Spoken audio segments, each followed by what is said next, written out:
Welcome. This is Sunday morning in Studio C. I'm Michael Snyder-Barker. And I'm Andy Schiller. With our guest, Joyce Lancaster.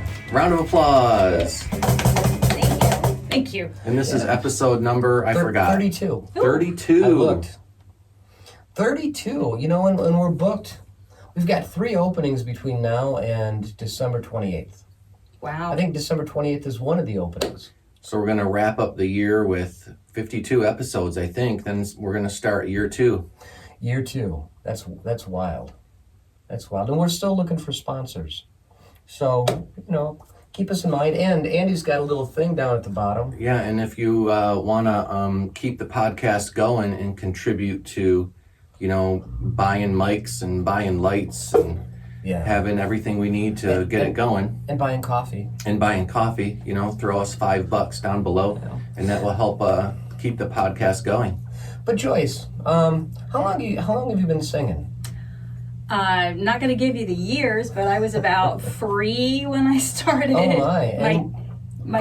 My dad played the accordion, and he was a songwriter. And very nice. Big family parties, he would pull me up to sing with him. What do you love about singing? The connection you make with people. Oh yeah. Just whether you write the song or the way you present the song, just the reaction you get from people. Yeah. My group and I, 42 North, do a lot of assisted living places, and it's so rewarding. They just, they just really appreciate you being there, and somebody always comes up afterwards and has their own musical story to tell. Right.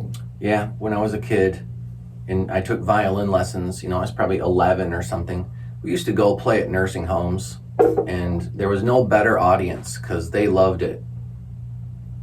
Yeah, cool. They really enjoyed it, and you'd play some old-timey songs, and people's eyes would really light up. For some of us, it's not old-timey. Well, yes. When you're 11, everything's old-timey, right? That's true. I've played in Adrian at the Hope Community Center a couple times. That was a lot of fun. Once way back when I was just out of undergrad, back in the 80s, late 80s. And that was a lot of fun. And then played there again a couple times at the newer location. And folks are really appreciative. They are. Yeah. Even if you don't know that they are, because this last time we played, there was someone that I thought she was asleep. I thought she was sleeping, but at the end of every single song, louder than anybody else in the place, she'd yell, "Yay!" And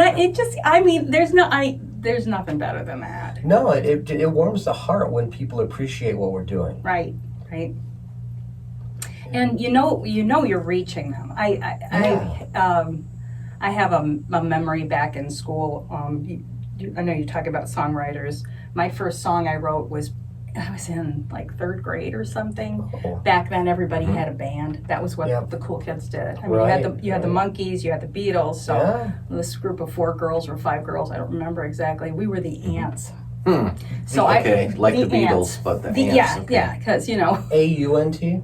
No, I wasn't even that clever back then. Anyway, so I wrote the Ants theme song. Nice. And years later, she had a medical challenge and wasn't able to remember anything. But when I went to visit her, we sang that song together. Oh, that's cool. So it just tells you how deep music goes. It really does. It really does. Music's been in my family forever. From the old hillbillies in Kentucky, my grandfather's brothers, sisters, cousins, and all those folks. And I refer to him as my donor, not my father. He was a drummer. I was told never to play the drums because my mom didn't want me to be like him. So I wanted to play the drums really badly because I liked him, And so I got my first drum set with my college loan money. So you didn't play in high school? No, I didn't. I was told I couldn't. I get it. Yeah. But I did play a friend of mine's drum set in high school. But, you know how bad you are when you first start? It's not pretty, yeah. You know, starting on violin and starting on clarinet is the hardest thing. Yeah, I did clarinet. Did you? Yeah. You can always walk up to a piano and go bing, and it sounds good. Now, Amy, But- this is going to be out next week, right? Right. So, are you playing any place after next Sunday? Yes, we are going to do a summer farewell party at Flamingo Beach on Nice. August 30th, which Very I nice. think that's Labor Day weekend. It is. That's Where's it's so Flamingo early. Beach? It's technically Clinton, but out 12 toward the hills. Okay. Towards Tipton. Yeah, it's Yeah. kind of between Clinton. For those of you who don't know, Tipton, Irish Hills, Tecumseh, Clinton, it's a place called Lenawee County where ambulances run all the time. Anyway, County. It's a pretty nice place in Irish Hills where you Oh, can. yeah. There's a lot of Jerry's. You know, there's just a lot of places you could play music, and there's people that go and appreciate it. So there's definitely a music community around the Irish Hills area. So Flamingo Lake, is there a specific location? Flamingo Beach. Flamingo Beach. It's on 12. Oh, is that the name of a club? That's the name of the, Oh. it's the restaurant. Okay. Yeah. It used to be called something else. Coconuts. Coconuts, And yeah. before Yeah. that, I'm a Lenawee lifer, so before that it was like, oh gosh, Leprechaun and I can't. It's like a Oh, tiki Starling's bar. Nest. It's So like if you, looks like Hawaii in there. Yeah. Yeah, I know the place now. I just didn't know it as. they're great people. Yeah, They're great good. people. They're really great about supporting other businesses and stuff. Oh, So Good. I like to go out anytime they've got a band. I look for where the bands are when we go Right, out. So it's where we Well, see you you know, guys. we are all supporters of local and live music. And it's a good Mhm. it's a good It is. thing. You know, I would much rather put $10 in a tip jar than pay $100 to see a big act. For sure. You know, I can't believe tickets cost $100 these days. And that's a low end. Yeah. I remember going to, what's that place out in Clarkston? Pine Knob. Spending $10-15 on a ticket. Hmm. The good old days. It took you 10 hours to get out of the parking lot. Not me. Okay. No. All right. I knew some ways to get around, and I didn't drink, so it was even that much easier. Yeah. Yeah. I saw who did I see? I saw Bob Seger there the day that Elvis Presley died. Wow. So it took us 10 hours to get out of the parking lot, maybe not that long, but it was double at least what the concert Right. was. Right. And all we heard was Elvis, Elvis, Elvis, Elvis. Right, right. Well, so stay away from peanut butter and banana sandwiches. Yeah, it doesn't help. Yeah, yeah. So you're playing at Flamingo Beach, and so what different instruments are going to be accompanying you? Nothing I'm playing, but we have a bass, John Freeland out of Blissfield, a guitar player, David Cass out of Ypsilanti, and he also plays harmonica. And every once in a while, I pull in some audience participation with the tambourine. Cool. Nice. There may or may not be a competition this time. I don't know.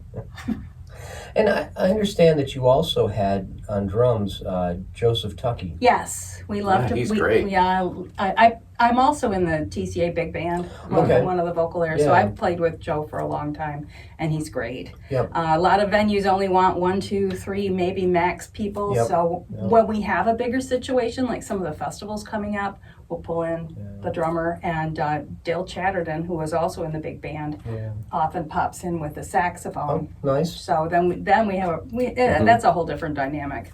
It is. Andy and I just played the Lenawee County Fair. Yeah. With Joe Tuckey on Yeah. drums and Yeah. a guy named Steve Churn on bass. I couldn't tell. He was backwards in the picture. That is true. He was in hiding. Oh, okay. You Should we know, not talk about it? Yeah, I didn't mention his name, did Sorry. I? Oops. Crap. Sorry I asked. So are you going to be doing originals and cover songs? We do 2 of my originals. I keep Okay. pushing for more, but mostly it's cover. Uh-huh. And what are some of the cover songs you're going to play? We do a lot of 60s and 70s music. So I like to I wish I could just promote ourselves as a boomer band because, Right. you know, we're not trying to compete with the youngins. Right. We're not loud, you know, we do a lot of just, you know, simple. What you could do is call it 42 North Boomer Tour. There you go. Yeah. Yeah. Yeah. Anyway, we do Moon Dance, Stand By Me, Throw a Little Country. We do Jolene, Crazy. Cool. Up to date, I think we do Make You Feel My Love by Adele, or Bob Dylan, depending how you want it. And Green Day's Good Riddance. That one, yeah. Yeah, just kind of. It's a classic now, thinking of it like Yeah. a song from my high school, what is now considered classic. I guess that makes me old. Don't even go there, Andy. Right. But the thing of it is I picked a lot of these songs because I thought, okay, well, they're using Secret Agent Man in the Kroger commercial, and everybody will know, but kids don't watch TV. They don't. It's like it's not working for They're them. all over YouTube Yeah. and Twitch and Yeah. My kids will say, and I thought they knew these songs, but my kids will say, I like all the songs you play, but I don't know them. You know, I have a kid that's 13, and as far as like what's the best album of the year or what's the best listen or what do you spend the most time listening to, it's there's this video game called Roblox, and inside Roblox there's a certain level you get to. It's called The Forsaken, and monsters chase you in the video game, and it has chase music. And so the video game music the kids sit around and listen to. so Yeah. maybe we need to incorporate video game music into our sets. Yeah. Yeah, and you know what? It's super, super, super, super, super fast tempos. Oh, Like 200. So, like, it would give us a headache, I think, after 30 seconds.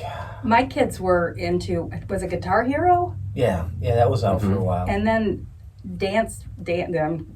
I'm dating them now. Dance Revolution. They learned a lot of songs from that too. So Yeah, that would I never played either.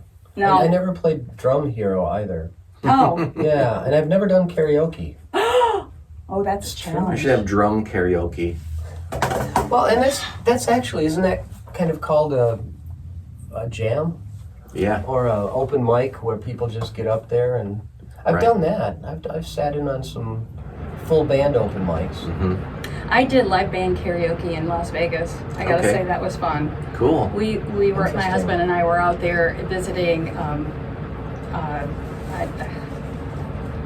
visiting a friend who lived there, and I was trying to decide if I could use his name or not, so I don't know. But anyway, so he said, we want to see the backside. We don't want to see what the Right. tourists see. So Right. he took us to this place called, oh great, there goes my brain again.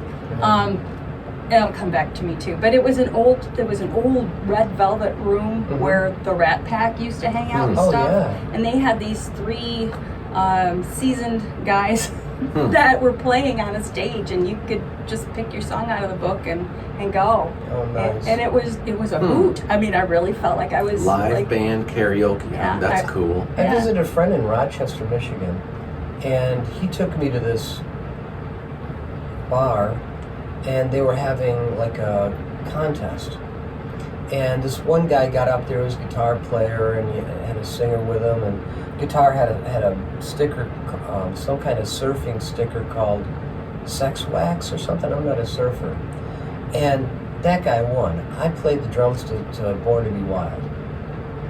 And I played it pretty flawlessly. I came in second. what'd you get for second place? Thanks, good night. So often Right. that happens. Yeah, but it's hard to, how do you compare a drum performance to a guitar performance to a vocal performance to, it's just such incredible animals. They're different animals.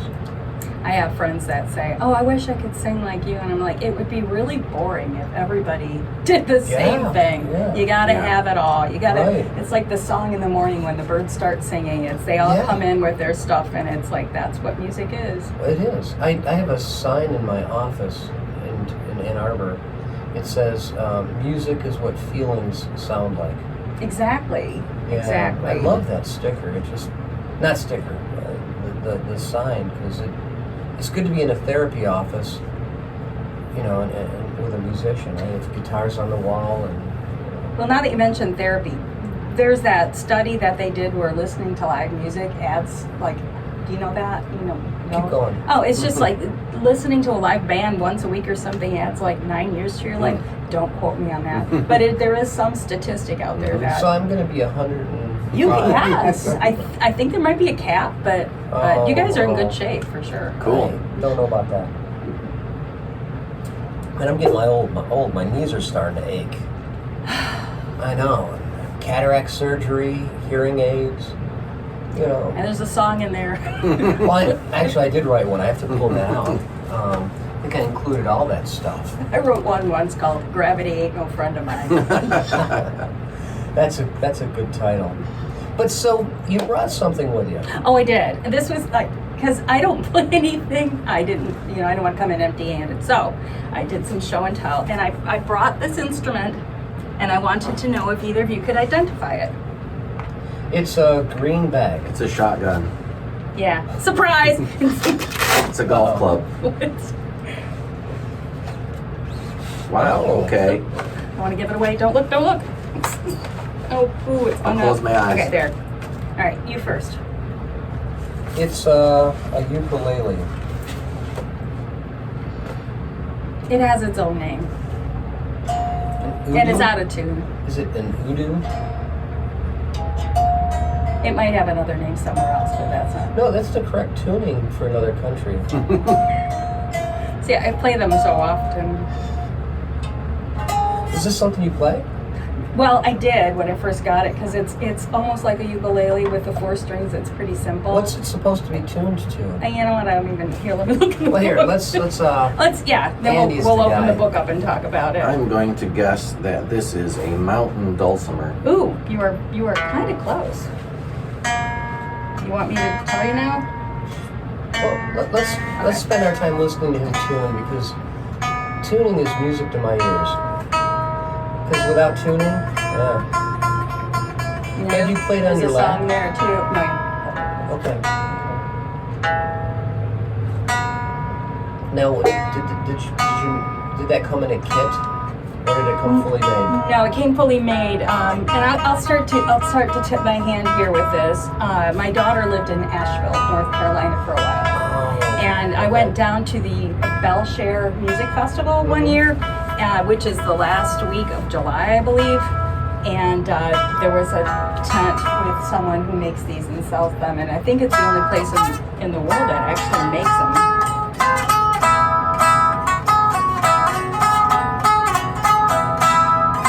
And of course I had to have one because I collect instruments. Oh, you do? Yeah, I think I'm going to learn how to play by osmosis just by having it sit there, then I'm going to pick that up. Well, osmosis only works when it's under your pillow.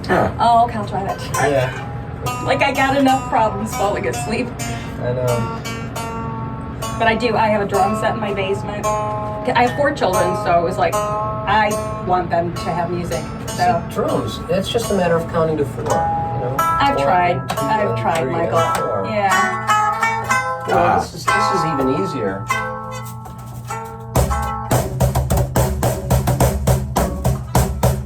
I always played with these because leaning over that just hurt my back like crazy. They tried to have me play this once. I sang for a while with the Dixie Cups out of Clinton. Oh, yeah. And I think Marty and Sharon bought one of these, but Yeah. I couldn't get over the fact that I had to straddle it. It's like I don't That's feel awkward. I don't feel classy. No. Well, you can sit next to it and go, Yeah. I mean that's rich. yeah. Just one beat. 1, 2, 3, 4. 1, 2, 3, 4. 1, 2, 3, 4. Yeah. And that's a beat. Okay. Well, maybe I need to get lessons from you too. Well, I can teach you very rudimentary because I'm not a skilled teacher. I went the way of, therapy, and he went the way of therapy and music. Okay. Well, the answer is ready. Ready. Yes. Give me a drum roll there. It's a Woodrow. Wow. That's cool. It's an amateur gula I don't know. You know? Amateur guide. And guide. Oh, well, it's covered over with this. I didn't do that. Okay, like, I think Oh, that's cool. the bridge piece slides around, oh. so you have to find exactly where it's supposed to go. And I see a little like indentation in the wood, like where it might have sat for a long time. So I think that even might have come off. Oh, so you play by the numbers. Yeah. play a wrong note.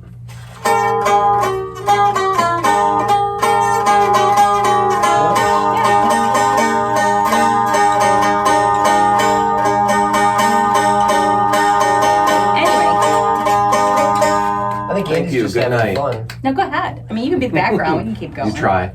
I don't know that I really. That really was nice. You did a good job. I tuned it up.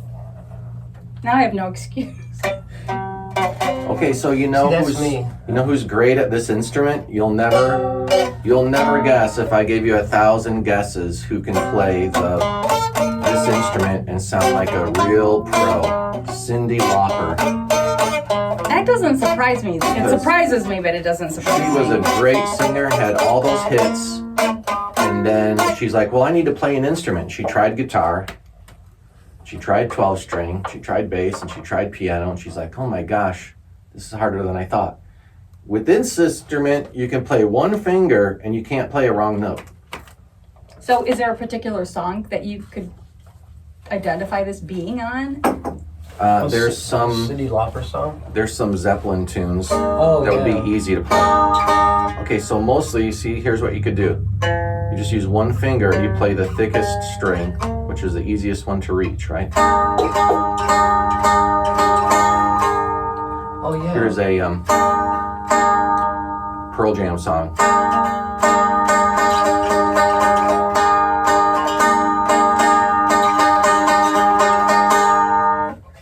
So you don't have to cover all the strings like a bar chord. You could just play one finger, or you could even use your thumb. And then a lot of people use like a feather instead of a pick. If I can't figure it out, I'll come and get a lesson. Cool. I also own a electric auto harp, or zither. Really? Wow. Yes. And that you can't screw up much either. You push the button. So do you play these on stage? Not yet, no. Although there was one song I thought would be really cool on the auto harp. I have a 3-string cigar box ukulele that the strings are a little higher off of the fretboard. You play it with a slide, and I'm actually on somebody's CD playing it. Cool. Yeah, the Nitpickers. We recorded that in a huge room at Willis Sound, and there must have been about 30, 40 musicians.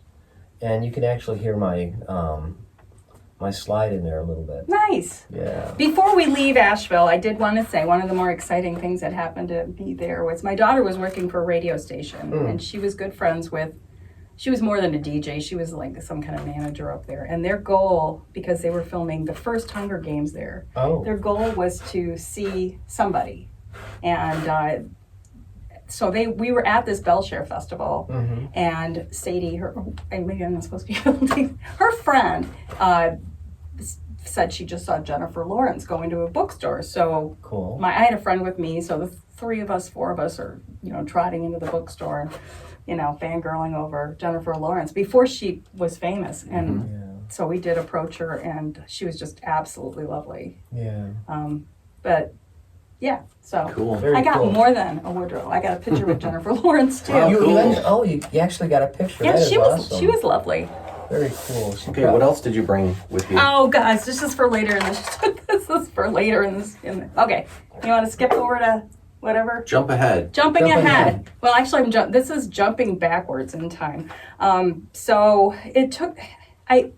I wrote a lot of songs between 3rd grade and high school graduation. And then I, started having kids and kind of put everything on the back burner. But I was encouraged at one point, I can't remember exactly how, to record something. So I found Claiborne Stewart. Yeah. Remember? That Claiborne name sounds familiar. He's from Adrian, wasn't he? Yes, he had a studio in his house, Claiborne Stewart, and he found. They're on here somewhere. I have Just Southwell was in. Yeah, he's a bass player. He was a bass player, and somebody else played the keyboard. I don't remember. I'm gonna go ahead and look at it. Anyway, this is my 1994 demo. Oh, 94. 1994, with complete with the Glamour Shot cover. Your hair looks exactly the same. That's the only thing that looks the same. But anyway, so I bought the. Can I see it? Yeah, I bought the. A songwriter's guide to, getting into the music business, and I sent those down to Nashville, and I had an adventure with all that. Jeff played piano, Claiborne played bass, and Chris Bracey played drums. Right after that, Claiborne moved up north, and Jeff, I saw him not too long ago, but then I'm not good with time. It might have been a long time ago. I never met him. I think I met Jeff Southwell once at like Jerry's Pub. He played with a band called Pocket for a while. That's, I think, the last time I saw him. I'm not familiar. Thank you. Yeah, there you go. I mean, I knew the Strato Loungers from back then. If you remember those guys. I thought you said you bought one. No, I remember a band called Strato Loungers. No, it's a true story. No, I was rim-shotting my joke, but whatever. But yeah, Strato Loungers, where were they from? Around here. Mark Huff was in the band. Oh, that name sounds familiar. Yeah, he lives within walking distance of here. There used to be a lot of studios around. There was sound specialist and sound doctor. They're still around.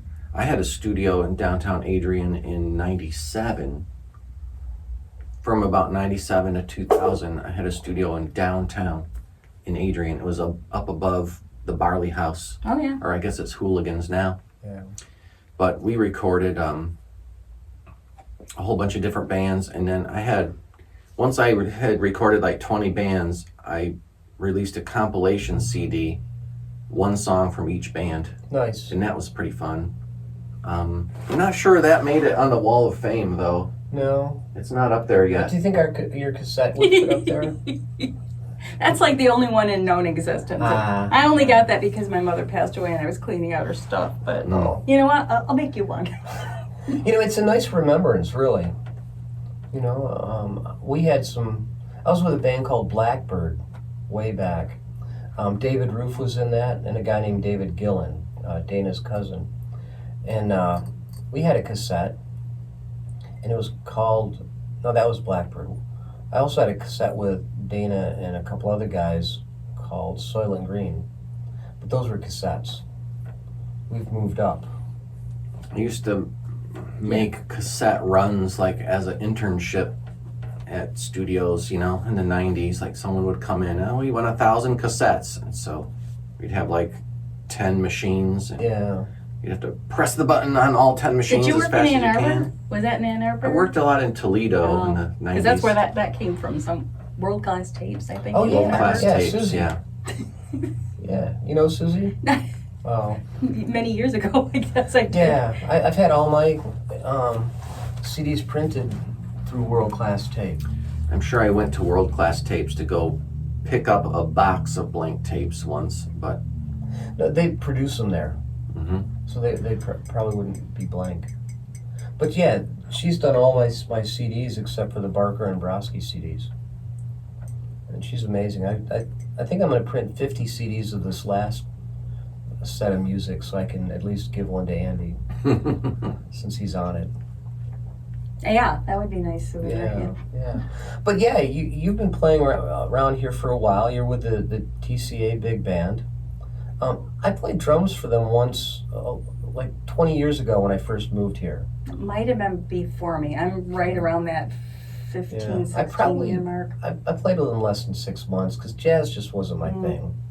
I'm a rock drummer. It's been a fun experience. I've met a lot of really good musicians. Well, Joe Tuckey, Dana Gillen. Yeah. And I can't start naming them or I'll forget somebody. But it's been really fun. I grew up with Tim Rees. Of course. Yeah, my dad and his dad, when we, like I said, we had these family parties, they would play together and stuff like that. And his sister Marcy and I were the same age. They all went to our church, and we do our, after Sunday night whatever thing, just hanging out with them. So I didn't get to know him. I just played drums in the TCA, and I went to sit in the audience, and this was so funny. The women behind me were talking about the drummer, that he was so subtle, and I thought, I know I'm not. And that's okay. That's okay. It was just fun to play with Jim Rice when he led the TCA big band. Yeah. Yeah, brilliant man. Yep, a lot of fun too. Yeah. But that was actually now 25 years ago. Was it? No, I moved here in 2005, so 20 years ago. Anyways, so what's the most interesting story you have from a performance? Well, it was a pretty good one if I could remember the name of the band that we opened for. I mean, S42 North. Oh, it's 42 North.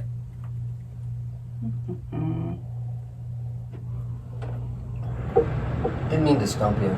I don't know. I don't know. I'm trying to Rolodex all this stuff. I know. Something that really stands out. Something that really stands out. That was. I would say probably the first time we ever played together really stands out, and we did the Rumpus Room in Chelsea. Yeah, just a 3-song thing, but to be up there and to do it, and I played that stage. Yeah. Yeah. That would probably be it right now. And the other thing is I like to pull people up that don't get a chance to sing but have always wanted to sing with a band. Yeah. And so I will, bring somebody in to sing. And I've sung, the band learned Twinkle Twinkle Little Star for my 6-year-old granddaughter so she could stand there with the microphone. Very cool. And other friends that have always wanted to do it. And I, give them a song and they come up and they're so grateful, to have that experience. And I like that. I love audience participation. Yeah. I play farmers markets and I, make up songs about the kids. Yeah, that was memorable. We just did the farmers market thanks to you. You're welcome. But the big storm blew in, so we were anti-emming it through, trying to get all our stuff out Yesterday? there. No, this was a couple weeks ago. But Yesterday I played at the Tecumseh Farmers Market and it started to sprinkle, so I packed up. Good call. Yeah. We had no idea a storm was coming in when we did it. The director of the market came over and said, "Get." So, and it did. I love farmers markets, man. They're fun because you got, there's like a conveyor belt of people walking by in both directions. But I like when they stop and listen. Mm-hmm. And now I don't necessarily need the money. It's helpful. But when they put $1 in the bucket, I feel grateful because it says, I really appreciate what you're doing. It's a good job. Yeah. Yeah, I made $9 and some change. That is so fulfilling though. You watch that dollar go in there, it's like, yes. Oh, I know. They like us. Yeah, that's the thing.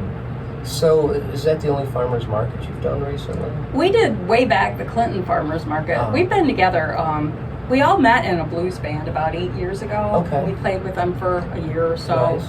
And then as bands happen, things split off and I went with these guys because neither one of them sing. So you get it all. I get it all. And I really, there are times I wish I could do harmony with people. Yeah, I do miss being in a harmony group. Yeah. But anyway, so we did the Clinton Farmers Market. We do the Clinton Fall Festival, Ardelicious. I saw you last year. At Ardelicious. Yep, and I was playing down the road from you. Did you see us in the street or when we were on the stage? On the stage. Okay. I guess they're not doing the stage anymore. Oh. Yeah. They didn't get a good enough turnout for sitting there for the expense involved. Of course. But you got to make concessions. We don't have a big stage at Tecumseh at Lumpkin anymore. Mark Curtis just stopped doing that. I'm in charge of 3 acoustic stages. They're all booked right now. very cool. But yeah. And Andy brings his students to play. My kids are going to play this year. What a thrill. That's such a thrill. That's one of the things I'm proud of in my life. I've for about 20 years directed the Clinton Elementary talent show. Oh, cool. And middle school also sometimes. And just getting those, back then they're fearless. Yeah. You go into a kindergarten class and you say, who can sing? And all the hands go up. And so everybody would do their little show and stuff. And I that was probably one of the more fun and fulfilling things I've done. But I remember the name of the band. Oh, yes. What is it? Big Bad Voodoo Daddy. Oh, man. Heard of that. Yeah, man. So the story was, we sat up, they have the pit at the TCA, they covered the pit, and our band set up, the TCA Big Band, sat up there, and then they were setting up behind the curtain. But when we got done playing, one of the guys, and I don't think it was Scotty, but one of the guys came out just enough so that I could see him, and anybody else that was in that line of shot gave us a thumbs up. And that was, You know, that was really cool because I know in one of your conversations, you were talking to someone when they play with someone big that they often don't stick around. You know, they go get their tacos. I think they said. That would have been one of your friends, probably. But anyway. Could have been Lancaster Key. Oh yeah, could have been. Anyway, yeah, I bet it was. Yeah. But that, you know, the fact that they heard us and just even took the effort to do that was fun. But then afterwards, we got to get their autographs and stuff. I also got Davy Jones' autograph there. I was there for that show. Wasn't he great? He was amazing. It was so sad. The monkey car out front. He had his girlfriend that was half his age on that's stage dancing. Yeah. Mm-hmm. But he was like, take all the pictures you want, take all the videos you want. And he said, I don't care. I think that's kind of how he said it. It sounded exactly like that. I think I cut you off. Do you remember your thought? I am going to ask the question I always ask at every episode, which I know what it is. When you write your songs, do you write the lyrics or do you write the music? I'm probably one of the few people that write them at the same time. Okay. Because I'll be just sitting there and all of a sudden I'll start singing something and then the music and that's why that's not very good.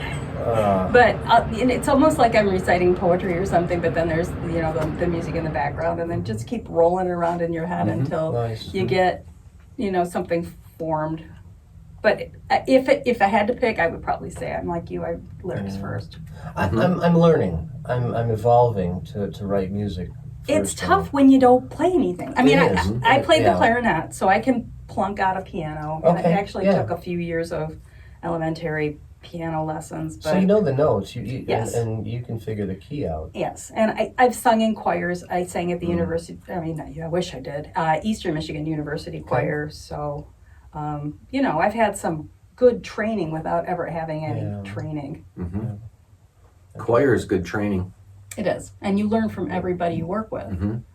And theater is the same way. You do a lot of musical theater. And every musical director you work with, it's like a lesson. So you've done what musical theater? What was the last one you were in? The last one I did, I told you I wrote.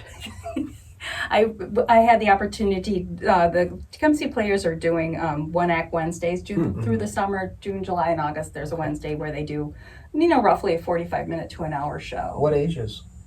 Anybody. Really? We have auditions and stuff. So the Tecumseh Players. Yes. I go back, I started with them in 91, so. What time of the evening? 7. We're done now. They just had their last one. But That's too bad, because I could be there at 7. Well, we'll pull you in next year. I'm sure they're going to keep doing it. But they asked me to direct something, and I didn't want to do a play. I said I would do a music review, and I had the idea I was going to pull in the leads from the bands in the local area that are the girls, because I know a lot of them. Jolie from Jaded Soul. We did a show together at the TCA. Nice. And Rio. Doyle. I did her a show. And her mother. Yes, and Monique from Mojo. We were in Zumba class together, so I mean, I know a lot of people. Anyway, I had this idea that we all dress up in Disney gowns and come out and do this thing. The princesses. Yes, but you know copyright. So for 2 weeks I tried to get that to happen, and the best they could tell me at the end was you might get sued. You know, we weren't charging anything. We weren't getting paid anything. It was just. You might get sued. What if you do mix and match? Well, I don't know. I just I don't. Is that should I? Just play 6 seconds of the song and then stop. Okay, well I'll keep that in mind. But I went a different direction. I used nursery rhymes. Oh, and so then I wrote the show.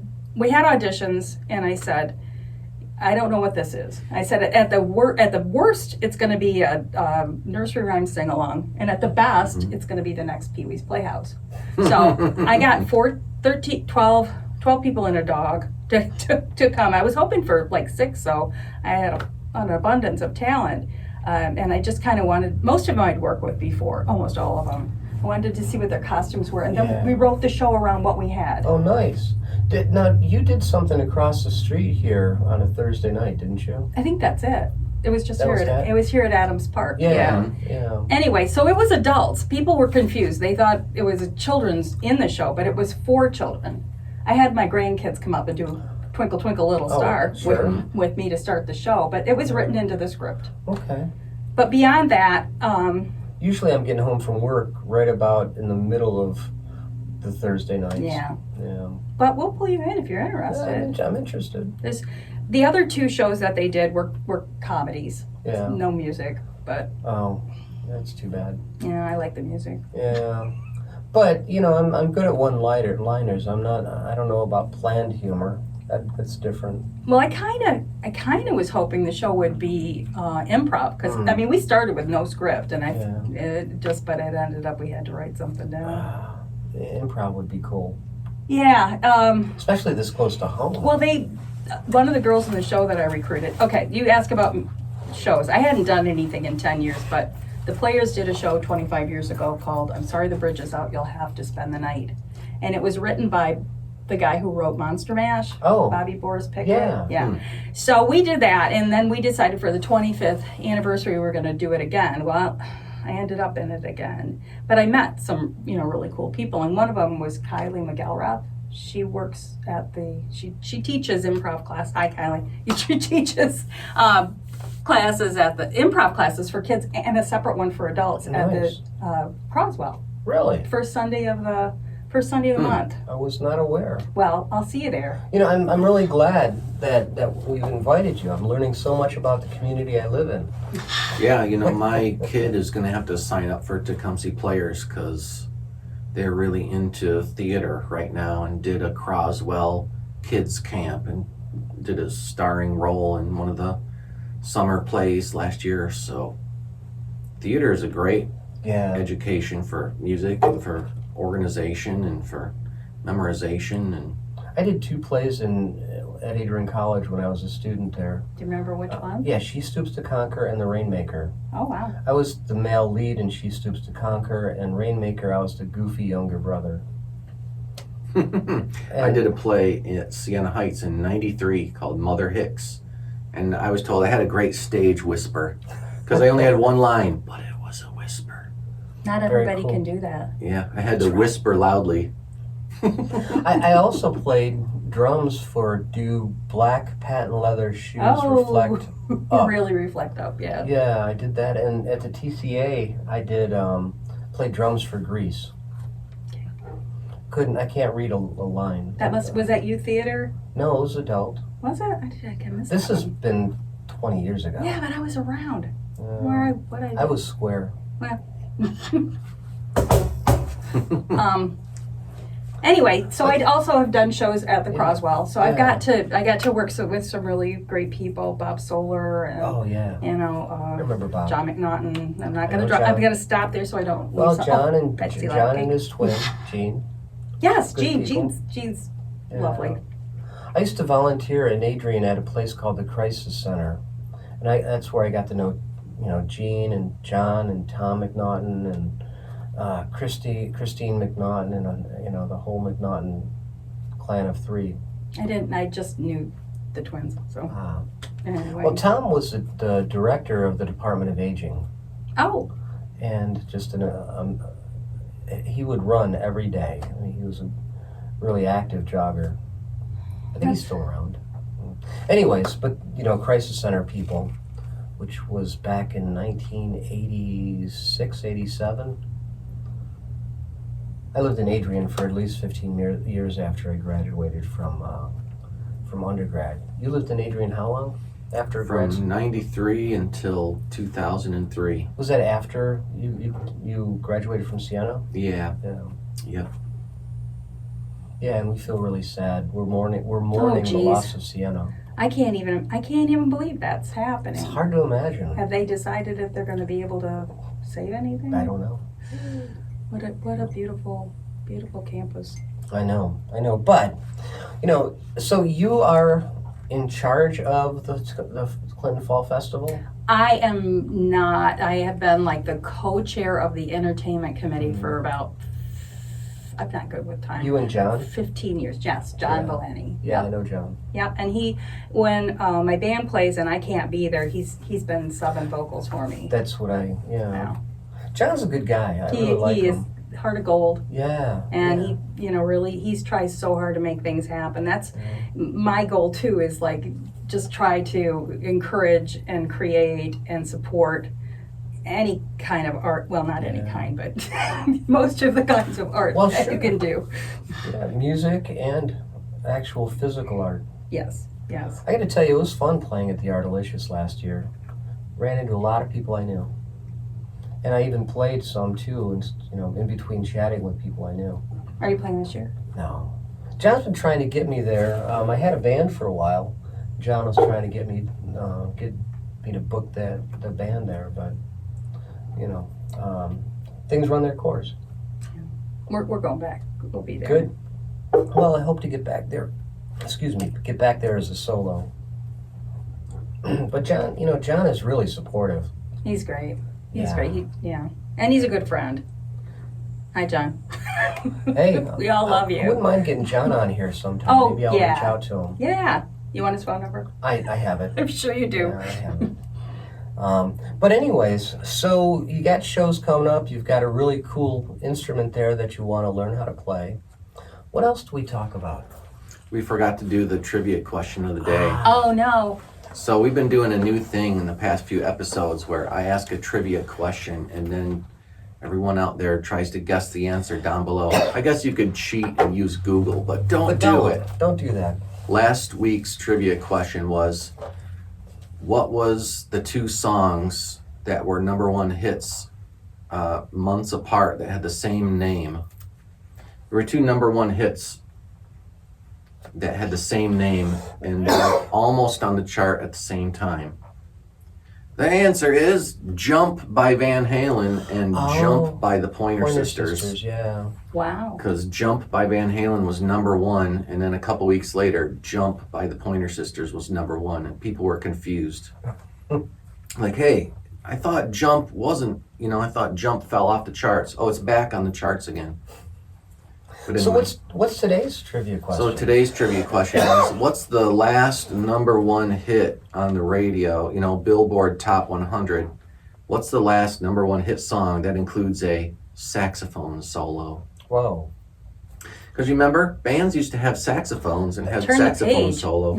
The E Street Band. Oh, yeah, for sure. Yeah. That's a good guess. All right, guess you'll have to chime in with your answer below, and then next week I'll reveal the Was answer. it Jump? It wasn't Jump. Michael Bolton? Those are all really good guesses. Yeah. That wasn't a song. Van Halen. It wasn't Van Halen. Led Zeppelin. It wasn't Zeppelin. Okay. See, bands used to have saxophone. Like every band had a saxophone. For sure. We have a saxophone occasionally. Jay Giles Band. Hey, Giles. they got Yeah. saxophone. Yeah. So did Was that saxophone or harmonica? Harmonica. And Harmonica. actually, I my former blues band bandmate is Yeah. now playing harmonica in a Jay Giles tribute band. Really? So if you ever need one, Right. He must have got lost yeah. somewhere down the line. Yeah. Ba-dum-bum. Thank you. I'm glad you came in with that second line. But yeah, we're I can't believe this is our 32nd podcast. And we've got our best guest ever. We're getting up there. It's getting better and better every time. I know. We have a pillar of the community of Clinton, Michigan. We're getting more or experience. something. Yeah. I just try. I just try to make things happen. And that's it. I'm with you. I do the same. That's why I approached Apple Lumpkin Festival about bringing acoustic music to the thing instead of just the one big stage. And they love the idea, and it's been 6-8 years now, minus COVID. It's very nice. Yeah. That's what I kept saying about Fall Festival. We don't need big name bands. No. Just to have that music in the air, Yeah. floating around. And with the smaller stages, it's easier to do, because you Yeah. just catch a whiff of this, or, not a whiff, but you hear it. And I don't know, whatever. You know what I'm saying? because it adds 9 years to your life. Yeah, think. at least. Yeah. Now, are those consecutive years? I don't know. And you know what? I'm really bad with numbers and time. So anything that I've said, look it up, because Math was not my thing. Yeah. That's why I became a therapist. Math was not my thing either. Andy deals with math all the time. Well, you teach. I do some music math, Music can be math. Yes. in a certain way. I guess that's why I never learned how to play. I can play drums in 7 time. So you have a studio also. So down the hallway is Studio B, and we've been doing lots of recording there. And I've had several local acts, like, Mylan Seth is doing a project with me, and I'm gonna actually record him on location at Moonwinks on Saturday. Nice. I'm gonna bring down You mean the day before this airs? yeah. So I'm gonna bring the old Omega 13 and set it up and record his band. That's what I call my computer. My computer is the Omega 13. And Millen is just an amazing vocalist and an amazing songwriter. Yeah, and it's really fun to capture his voice because he has a lot of subtlety. He reminds me of one of the singers from the Bare Naked Ladies. I think the one that left the band, Steve, whatever his name was. He reminds me a little bit of my old band, Deep Green Nation. I honored them with my shirt today. Me too. Because it has acoustic guitar plus bass and drums. And, it's just not hard driving rock. It's folk rock, and that's refreshing, But so Mylan's working on his project. We did 2 songs a couple weeks ago. Came out great. And they just recorded it live. No punch-ins or overdubs or anything. It's just the recording of the band. That's it. That's how they sound. Yes, they sound that good. It's not a punch-in. It's not an overdub. Yeah. That's just them playing the song. That's cool. And this will be his 3rd studio recording. Yeah. He had one called Cool Birds. Can't read the one with the crossword puzzle. He's up on the Wall of Fame there. Yeah, which we'll have to show the Wall of Fame at some point. And then there's CSC, which is, Steve Chern's pet project where he plays bass and guitar, and we sit in Studio B and we play kind of cover songs from the 80s, but play them on acoustic guitar and hammered dulcimer and mandolin and kind of folkify them and make them sound different, take synthesizer tracks and play them on violins. So it's just a new way to do old cover songs, It's a creative studio where you're willing to do whatever it is that the artist asks. Wow. And it's pretty soundproof in B. Like, you can't hear cars drive by, or it's dead quiet in there. And if you don't have a drummer, I'd be willing to sit in. Backup vocals? We have all sort of instruments, but the guitar rig that's in Studio B is pretty top notch. I mean, I've got the Fractal FX rack unit there, and if you're not into guitar gear, this is all mumbo jumbo, right? But when you go see Metallica or you go see famous band Polyphia or whatever, they don't have racks of speakers. They don't have towers of amps. That's all old. No one has speaker cabinets stacked up taller than they are anymore. So what you're saying is they have to pay fewer roadies. Right. That's you nice. just plug directly in to the mixing board and you use your in-ear monitors. There's no speakers on the stage. And it's all kind of going that way as far as arena acts and so on. Yeah. So I went ahead and got the kind of gear that would sound like that, put my guitar sound in that league. So if you're a guitar player and you want to, find a right sound, we can dial it in, no problem. Yeah. And as I've gotten older, my drum set has gotten smaller and smaller. Down to the Zen drum or the Mahone.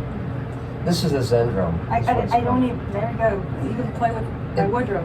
It's connected to this Alesis drum module, and it has all the just if you've never heard of them before, Alesis, their modules, they actually record samples of drum sounds. So, and this triggers those samples. And the cool thing is, it's touch sensitive. So if I want to play softer or louder, Do we have time for you to show me that, or do you want to wait till we're it's done? not. I don't think it's hooked Oh, it's up. not. I don't think it's hooked up Oh, yet. that's But intriguing. I'll send you some video. I like that. Yeah, yeah, and I used it regularly with my duo Barker and Broski. It's really cool. Yeah, and it's nice having really weird instruments, isn't it? I mean, Andy included this hammered dulcimer, Yeah, which we is did. atypical. We did hammer dulcimer on what was it? Was it a Duran Duran track, or it was Depeche Mode, I guess. But you also have a story about playing on the streets of Ann Arbor. Yeah, a couple weeks ago. Ann Arbor has Street Fest, and they take Main Street and they close it off for just walking, no cars, and hundreds of people come. Wow, it's like Europe, because the restaurants have all their tables Right. out in the street, and the waiters run in and out from the restaurant to the road, and everybody's just walking around, and they have, I don't know, fire breathing Dragons. jugglers, Yeah, and we've had him at Fall Festival. all sort of entertainment, and it's really cool. And last time I went, it was really crowded, and there was lots of people, and they have bands. They had like 4 bands, one on each corner of like the downtown block, and you could just walk around and listen to different music. And I got up there and I played my guitar for about 10 minutes, and people just kind of walked by like, oh, there's another guitar player. And so then I broke out my hammered dulcimer and started to play, and suddenly like all the heads turned, and there was like this crowd of 20 people all just kind of leaning in, like taking pictures. Yeah. Look at this cool stuff. And so I scrapped my set list, and I was like, who wants to listen to guitar? They just like hammered dulcimer. So I just played hammered dulcimer like for the next 2 hours. Yeah, that is And so people cool. loved it. It's different. I throw something in too. Please. I also part-time sing. I'm not fully committed like some of these people are, but I sing with the One Voice Gospel Choir out of You Saline. too. And we have a place on Wampers Lake that we share with our family. And last year I had the choir come out and sing on the shore, so people could walk by or come by boat and listen. So cool. And I put my 42 North stuff on my Facebook page all the time. And here a little bit of here, a bit of there. Put that One Voice Gospel Choir. We're gonna play on the shore, east shore of Wamplers Lake Tuesday at 6. Nice. But it blew up. This is so cool. This is so different, Doing something different is ideal. Yeah. Because like Andy said, singers, songwriter, guitar players are a dime a dozen, especially if they're, they only do covers. Yeah. There's tons of folks, but this hammered dulcimer thing, you're looking for attention. That's the way to go. And to be able to do it, I just figured it out. I never really had a lesson, but I had to retune it because the tuning didn't make sense to me.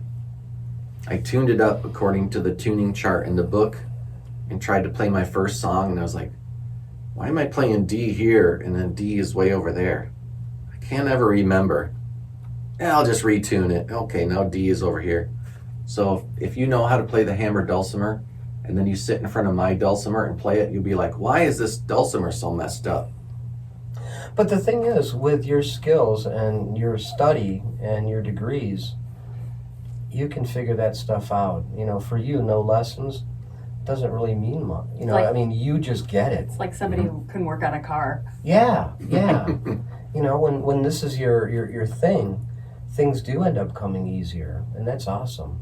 And thank God for people like you. Yeah. Thanks. Well, it's been fun to learn it and to play it, and people enjoy it. And Yeah. I'll admit, it's a lot easier on the hands. Like, all you have to do is just hold it so gently and play. Yeah. And I'm not getting cramps in my thumb from playing bar chords for 2 hours. Mhm.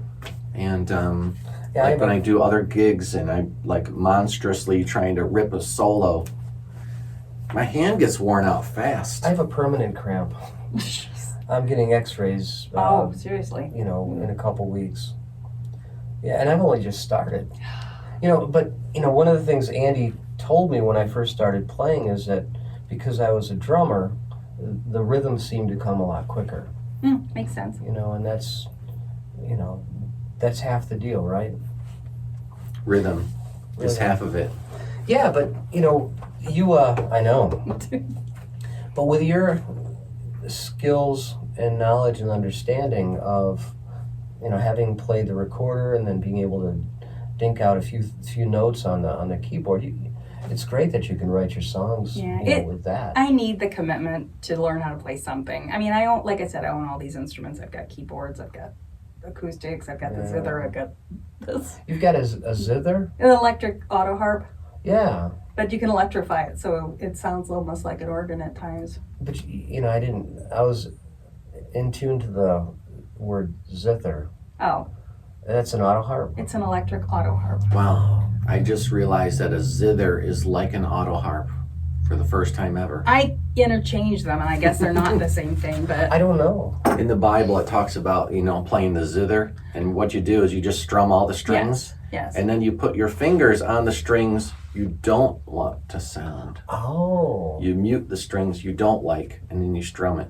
Okay, and then you mute the other strings you don't like, and then you strum it. So that's like an auto harp. And the auto harp, you push C, and it It has little felts. It knows what the strings. To release and what to hold. So if you know what key something is played in, you can play one? It tells you the notes. So if I get like sheet music and it says F, It's a push like button, C. yeah. F chord, C chord. It's cool. I mean, I'm not probably ever going to do it in public, but... No, I'm intrigued. Well, I mean, if it's that if you go easy. around and I come back again, I'll bring it. When do you get through the 400 musicians? I think that's a low estimate. Oh boy. I mean, between Andy and I, we just know a lot of people. And we also know people who know people. Mm-hmm. And we know people who know people who know people. I'll stop there. So you're telling me I'm not coming back?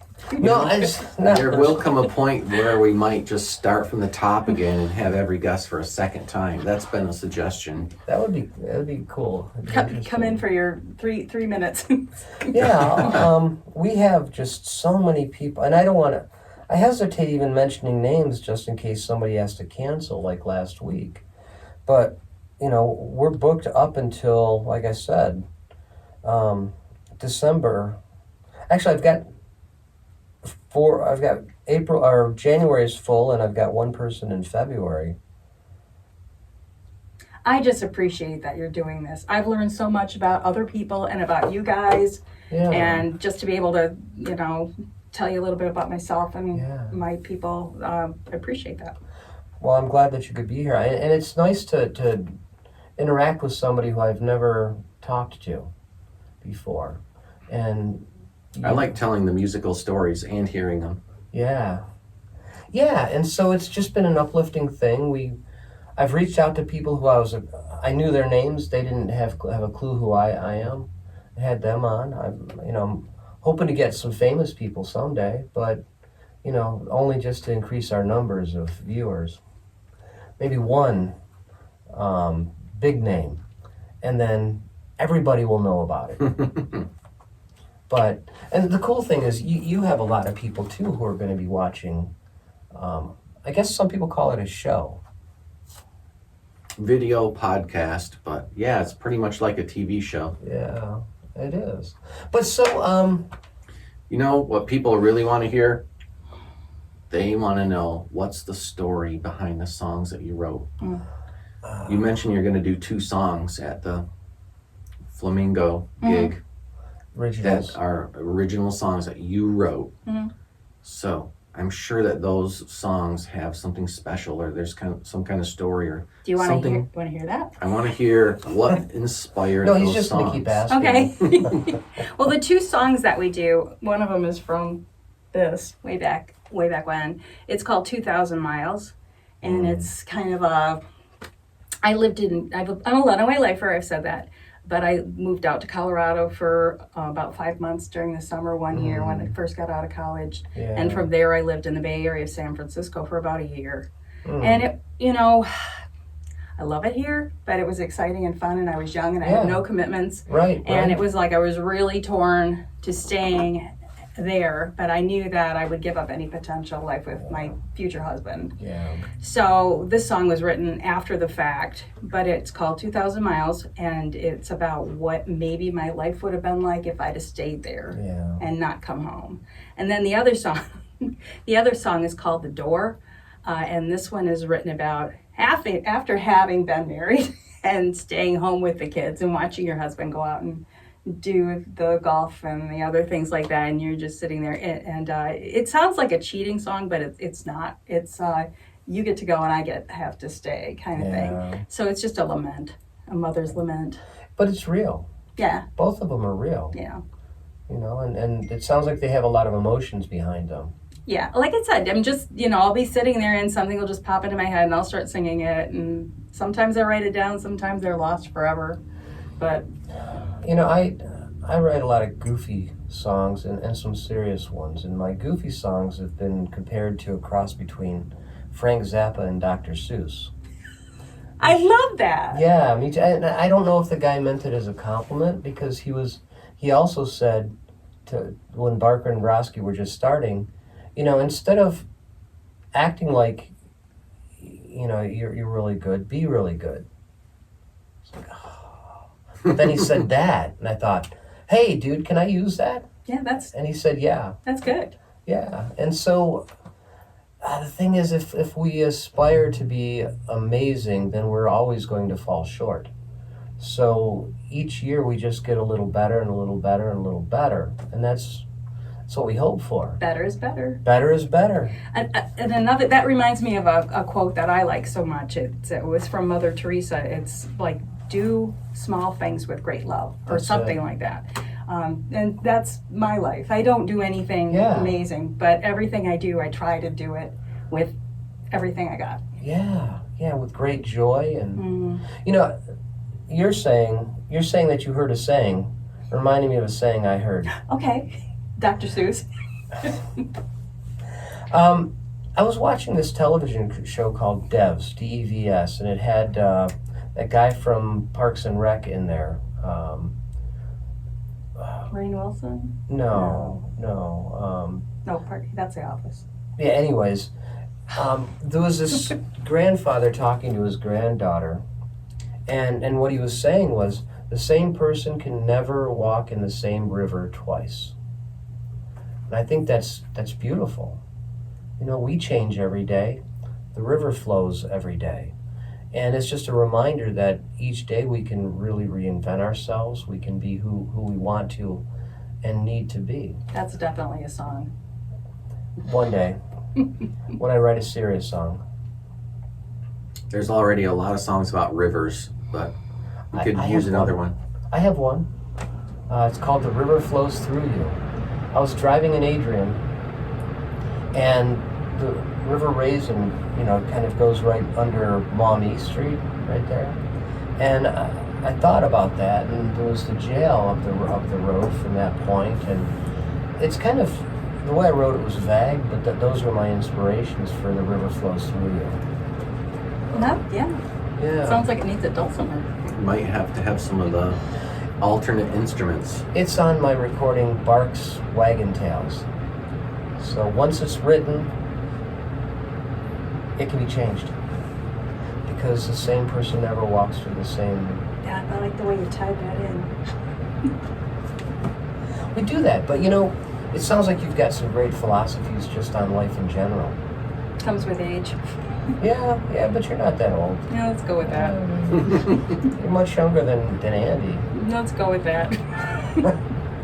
But, I heard it on the YouTube. It must be true. Yep. But, well, Joyce, it's been really fun having you with us today. Thank you. Learning about you, learning about your musical experiences, and getting just to casually chit-chat in front of a camera. Yeah, sorry about that. Why do you apologize? We'll put some links to your upcoming shows down below, and we'll put some links to how people can find your music in the description below, so make sure you check that out. Now, do you have gigs beyond the Flamingo? We have private events like the Oh, yeah, private events. But thank you for asking, because we are playing at the Four Keys Starling Lounge. Oh yeah, the Bloom Room. October 24th, first time we've been there, and it's Cool. my birthday. Oh, So cool. 29? Yeah, we'll go with that. They have a nice Bose sound system there, so it's gonna sound great. I appreciate. Yeah, I've heard you talk about it. I've not played there, so. See, and that's how we learn new places to play, by paying attention to what our friends are doing. Mm-hmm. Yes. Yeah. Well, I've been Michael Snyder Barker, And I've been Andy Schiller. and with our guest Joyce Lancaster, and we've been Studio South on Sunday morning, and coffee and chit chat and The stuff. listening room. That's it. See you in episode 33, everybody.